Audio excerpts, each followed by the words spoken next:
Hello friends, today we will start with the 5th chapter of science for 9th standard and for the school Vidyut Board Vidyalaya.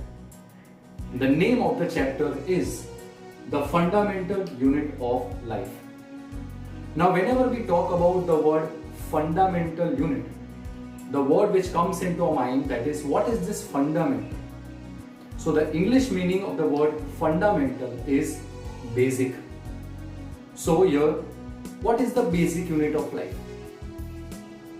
Let us take an example of the wall. So what is the basic unit of a wall? Whenever we ask this question to our mind, then the answer comes is the brick.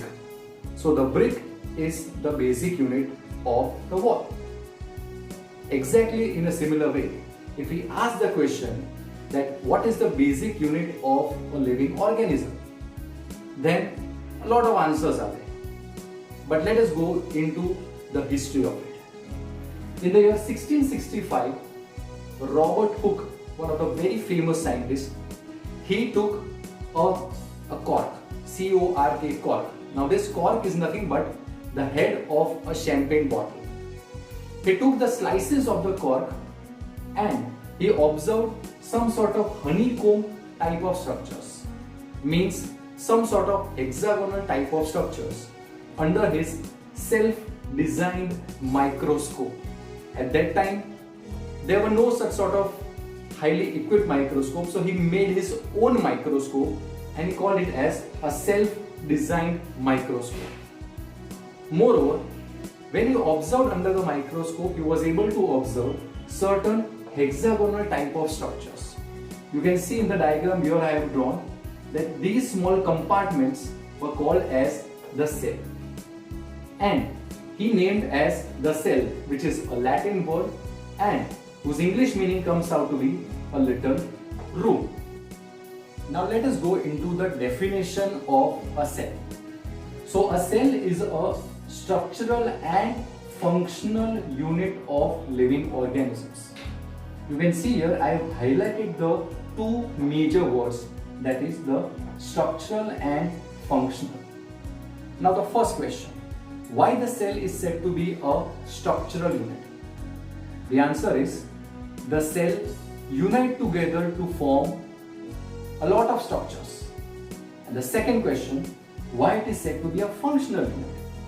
The answer is these cells, when they unite together, then they perform a definite function. So therefore the cell is said to be a structural and a functional unit.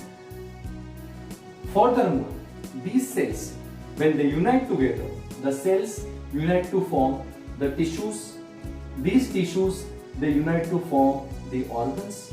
These organs unite to form the organ systems, and ultimately all the organ systems in a coordinated manner, they form an organism. Now let us go into the classifications of the organisms depending on the number of cells. So depending on the number of cells, we have two basic types of organisms, that is the unicellular and multicellular. From the name itself, unicellular, uni means one. So the organisms made up of only one cell are said to be unicellular, and the organisms made up of multi means many.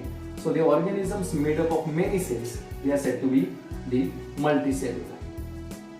Looking into the examples of the unicellular, there are a lot of examples, but here I have focused on the two major examples, that is the amoeba and paramecium. Now these unicellular organisms are so minute that they can only be observed with the help of the highly equipped microscope. They cannot be seen under the naked eyes. Furthermore, in relation to the multicellular, the very common examples that we see normally in our day-to-day life, that is the plants and the animals.